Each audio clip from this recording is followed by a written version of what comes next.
Look up from whatever's close in front of you, a screen, a page, your hands, and find something genuinely far away, not across the room. The horizon, if you can see it, or the farthest point your eyes can actually reach. A distant building, a tree line, the edge of a parking lot stretching into the distance. Let your gaze settle there for 90 seconds. Keep your eyes relaxed rather than locked onto one small detail. Don't zoom in on a single window in that distant building or one specific branch on that tree line, however tempting it might be to pick something specific to examine. Let the wider scene stay in view, movement at the edges included, without narrowing down to inspect any single piece of it. Just look at real distance, loosely, for a minute and a half. Before we get into what near and far actually mean to your visual system, if you'd rather understand a mechanism precisely than be told a number is magic, subscribing means the next one like this reaches you automatically. And a like on this video is a genuinely useful signal for exactly this kind of explanation. Nothing about your eyes physically changed in that 90 seconds. Same retinas, same optic nerves, same visual cortex you had a moment earlier while reading this sentence up close. And yet, according to research spanning event-related brain potentials, transcranial stimulation, and functional imaging, the simple act of shifting your gaze from something near to something genuinely far appears to reorganize which regions of your brain carry the heaviest share of visual processing, not turning attention up or down, but changing its shape, which raises a specific, narrow question worth taking seriously rather than dramatizing. Why would distance alone, apart from anything about difficulty, importance, or effort, reorganize the geometry of how your brain allocates attention across space? The image hasn't fundamentally changed. Light is still entering the same two eyes, forming an image on the same retinal surface it always does. What's changed is only where, in space, that image happens to be coming from. And apparently that alone is enough. Your visual system doesn't treat distance as one smooth, continuous scale the way a tape measure would. It treats space as falling into two functionally distinct categories: near or peripersonal space, roughly the zone within arm's reach where you could touch, grab, or manipulate something, and far or extrapersonal space, everything beyond that reach, where seeing has to serve navigation and monitoring rather than manipulation. In 2003, Peter Weiss, John Marshall, Carl Zillis, and Gary-Jan Fink published research examining brain activity during near space and far space visual tasks specifically, finding that viewing far space produced stronger activity in bilateral occipital and medial occipitotemporal regions, while near space processing recruited more occipital parietal, and premotor activity, areas more closely associated with planning movement and manipulating objects nearby. The distinction isn't simply closer things get more detailed processing. It's a genuine split in which networks of the brain take the lead, depending on which functional category of space you're actually looking into, with near space recruiting circuitry more tightly linked to planning physical action, and far space recruiting circuitry more oriented toward broad visual monitoring and scene-level processing. Here's the detail most people never consider. This near-far distinction behaves less like a smooth gradient and more like a categorical boundary. A book held at arm's length and a tree 50 meters away aren't simply 2 points on a continuous distance scale as far as your visual system is concerned.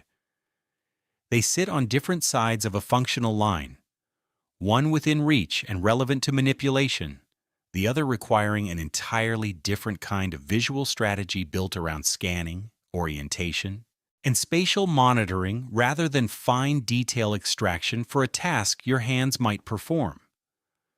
The common assumption is that attention works like a single dial, sharper or more diffuse, more focused or more relaxed, but fundamentally one continuous resource turned up or down.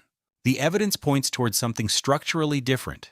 Attention has an actual spatial architecture, reorganizing which brain regions carry the primary load depending on where in space you're directing your eyes, not merely how intensely you're looking.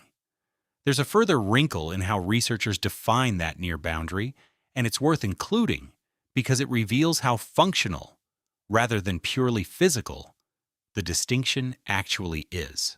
Peripersonal space isn't fixed at a single universal distance for everyone. Studies examining tool use have found that the boundary of near space can extend outward when someone is actively using a tool that extends their reach, a stick, a pointer, even a long-handled implement, suggesting the brain defines near partly in terms of what's currently reachable and actionable, not simply what falls within a fixed number of centimeters from the body. That flexibility is itself evidence that the near-far distinction is a functional category built around what the body can currently act on, rather than an arbitrary distance threshold hardwired into the visual system regardless of context. The first aspect of this reorganization shows up remarkably early in visual processing, faster than conscious awareness could plausibly account for. In 2008, Tetsuko Kasai at Hokkaido University recorded event-related potentials, precise millisecond-scale measurements of electrical brain activity following a visual stimulus, comparing responses to stimuli presented in near versus far space. Kasai's research found measurable differences in early visual selection processes within the first fraction of a second after a stimulus appeared, meaning the near-far distinction isn't something your brain works out after slower.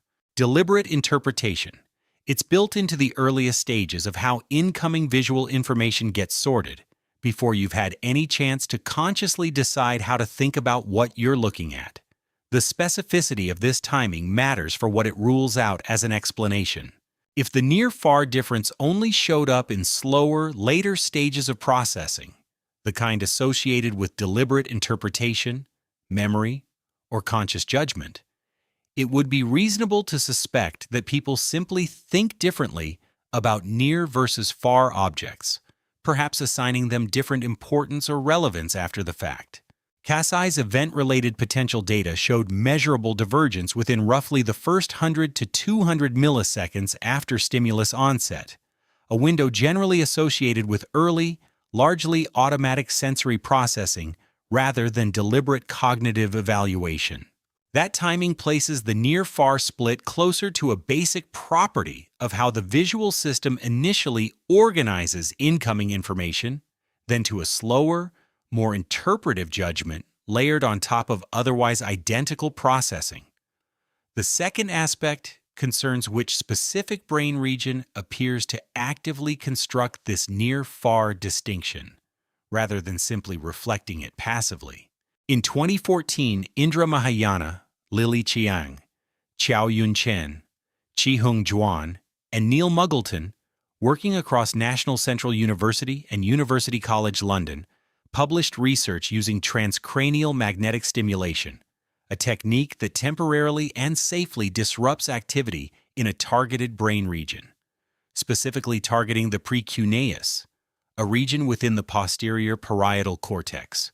Their findings demonstrated that disrupting precuneus activity measurably altered participants' visuospatial judgments, specifically related to near and far space, providing causal evidence, not merely correlational observation, that this region actively participates in constructing the brain's working distinction between near and far space, rather than simply lighting up as a passive byproduct of a distinction made somewhere else entirely. This matters because it shifts the finding from "these regions happen to differ" to "this region appears to be doing some of the actual construction work." The distinction between correlation and causation is worth dwelling on briefly, because it's exactly what transcranial magnetic stimulation is designed to address. Simply observing that a brain region lights up more during far space viewing doesn't prove that region is necessary for the near-far distinction to occur. It could simply be a downstream effect of the distinction being made elsewhere. By temporarily disrupting precuneus activity directly and then measuring whether near-far judgments changed as a result, Mahayana and colleagues could test necessity rather than mere association. They're finding that disruption measurably altered performance specifically on near-far judgments, while leaving other visual judgments comparatively less affected, is the kind of targeted, specific result that gives this study more evidential weight than a simple brain imaging correlation would carry on its own. The third aspect concerns what your peripheral vision is actually doing once your gaze opens toward far space, and it reframes what peripheral vision is generally for in the first place. In a 2024 review, Li Jiaoping, working across the University of Tübingen and the Max Planck Institute for Biological Cybernetics, argued that peripheral vision functions primarily to locate and select points of interest that might later be brought toward the fovea for detailed inspection, rather than to identify or examine those points itself. Peripheral vision in this framing is built for looking, scanning, searching, flagging candidates, rather than for seeing in the sense of detailed recognition, which remains the fovea's specialized job regardless of viewing distance or how far away the scene actually extends. Near-focus tasks like reading or screen use tend to keep the fovea locked onto a small, stable target for extended periods, leaving peripheral vision's locating function comparatively idle, underused, and rarely called upon to do the job it evolved specifically to perform. Widening your gaze toward genuine far space naturally re-engages that scanning function, simply because a distant, open scene gives peripheral vision considerably more territory and more reason to do the job it was built for. There's a supporting detail worth adding about the physical mechanics involved, since it reinforces that this shift isn't purely psychological. In 1997, researchers Edgar and Reeves examined ocular accommodation, the muscular adjustment your eye's lens makes to bring objects at different distances into focus, and found that accommodation responds not only to the physical distance of an object, but also to perceived distance, mental workload, and attentional demand. In other words, the physical muscles adjusting your lens aren't purely reacting to optics. They're influenced by cognitive and attentional factors layered on top of raw distance. This is part of why deliberately relaxing your eyes toward a genuinely distant point rather than simply glancing toward it, while still mentally absorbed in something else, appears to matter for how completely this shift actually occurs. This helps explain a common frustration people report when trying vague versions of this advice without much success, looking up briefly at something far away for only a second or two, while still actively thinking through whatever task was just interrupted, often doesn't produce much of a noticeable shift. If accommodation and attentional configuration really are influenced by mental workload and perceived engagement, not just raw optical distance, and dalsi mai chaksa dipos, then a genuinely brief, distracted glance may simply not give the system enough time or enough disengagement from the prior task to complete the reconfiguration this video is describing. The full 90 seconds with attention actually settled on the distant scene rather than racing back to whatever was on the screen may matter more than the specific number of seconds itself.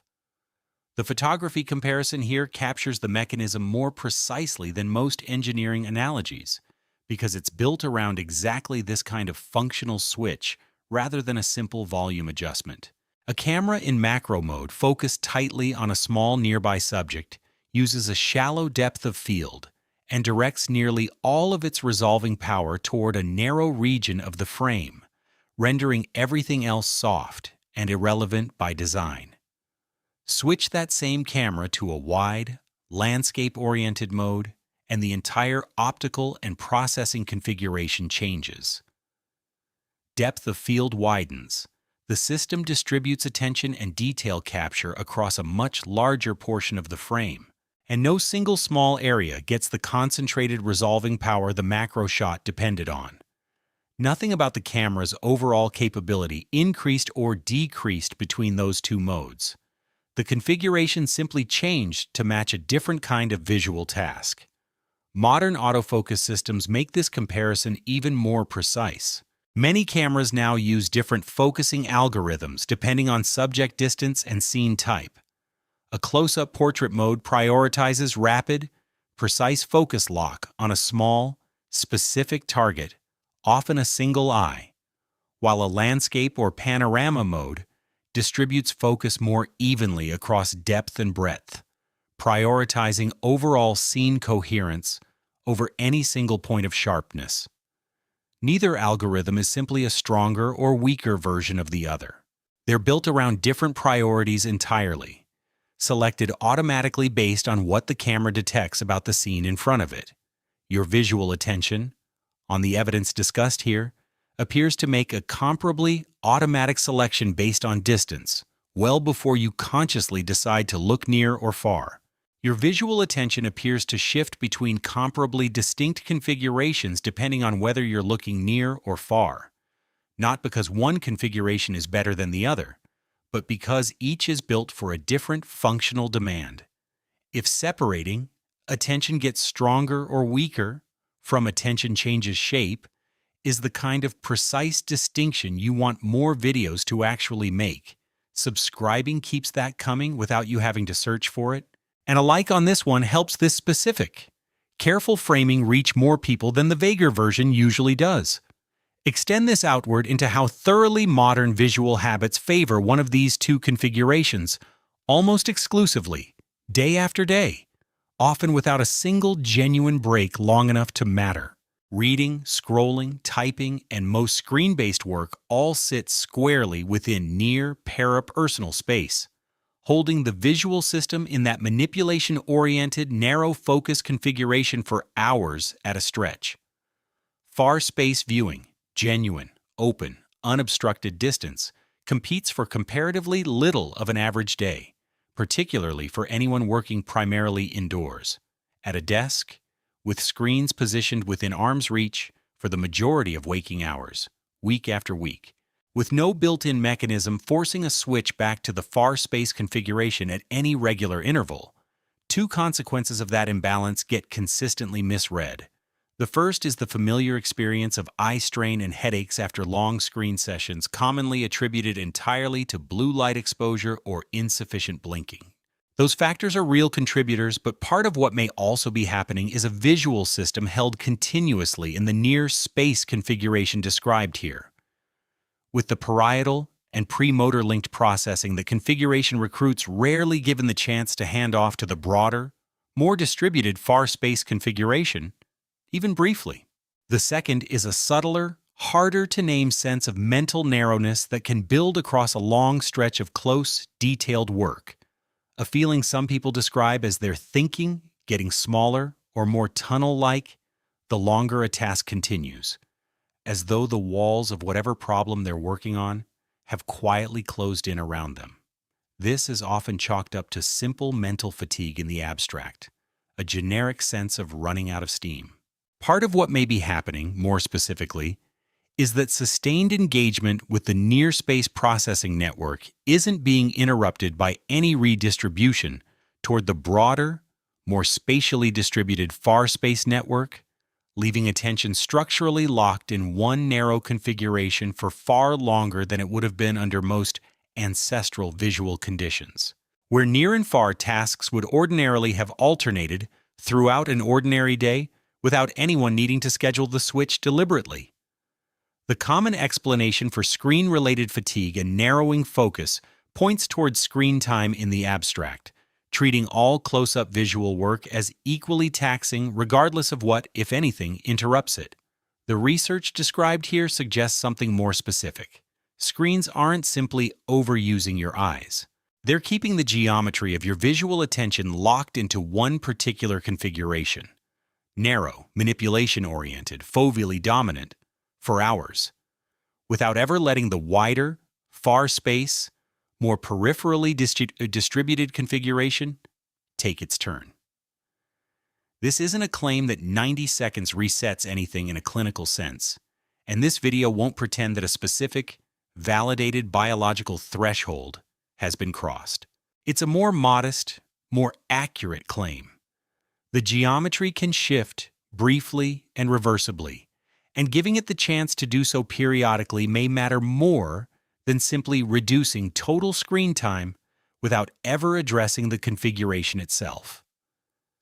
There's a developmental angle worth mentioning briefly, drawn from research on childhood visual habits, rather than the studies already discussed. Researchers examining the rise in childhood nearsightedness across recent decades have consistently found associations between reduced time spent outdoors, in genuine far-space viewing conditions, and increased rates of myopia during the years the eye is still developing. This is a different research literature from the attention-focused studies cited elsewhere in this video, concerned with the physical growth of the eyeball rather than cortical attention networks, and it shouldn't be conflated with the near-far attention findings discussed above. It is, however, a separate and independently interesting reason the same basic pattern, extended near-space engagement with comparatively little far-space viewing, keeps showing up as a variable worth investigating across more than one area of vision research.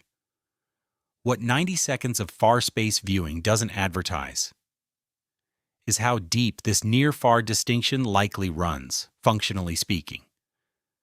Beneath the specific studies cited here, Xiaoping's broader argument about peripheral vision being built for looking rather than seeing extends past the near-far question into a more general design principle. Much of the visual system appears organized around a division of labor between locating candidates for attention and examining those candidates in detail, with the fovea and peripheral retina specialized for opposite ends of that division, regardless of exact viewing distance. Near-space tasks collapse most of this division onto the fovea almost entirely, asking it to both locate and examine within a tiny, stable area. Far-space viewing, by contrast, gives peripheral vision genuine room to do the locating work it's specialized for, restoring something closer to the full division of labor the system was built around. There's a reasonable functional explanation for why evolution would have built two genuinely different processing configurations rather than one continuously scalable system. Peripersonal space is where manipulation, defense, and fine motor coordination matter most. Reaching for food, avoiding a strike, handling a tool, all of which demand fast, precise, action-oriented processing tightly coupled to the premotor circuitry involved in actually moving your hands and arms. Extrapersonal space serves an entirely different set of demands: spotting a predator or prey animal at distance, navigating unfamiliar terrain, monitoring for movement that might matter later. Those tasks favor broad, distributed scanning over fine detail and don't benefit meaningfully from the same tight coupling to manual motor planning that near-space tasks depend on. A visual system built with two distinct configurations, each optimized for a genuinely different category of demand, would plausibly outperform one system trying to be equally good at both jobs, simultaneously using a single, generic processing mode. Try this the next time you catch yourself several minutes into a screen session, and afterward, tell me in the comments whether your eyes felt different specifically, or whether the shift was more about your thinking, feeling less narrow.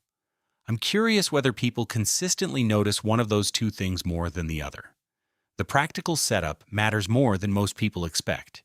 Genuine distance is the key variable, the farthest visible point available, not simply the far wall of a room, which still falls well within a visual distance close enough to keep much of the near-space processing network engaged, rather than triggering the shift this video describes.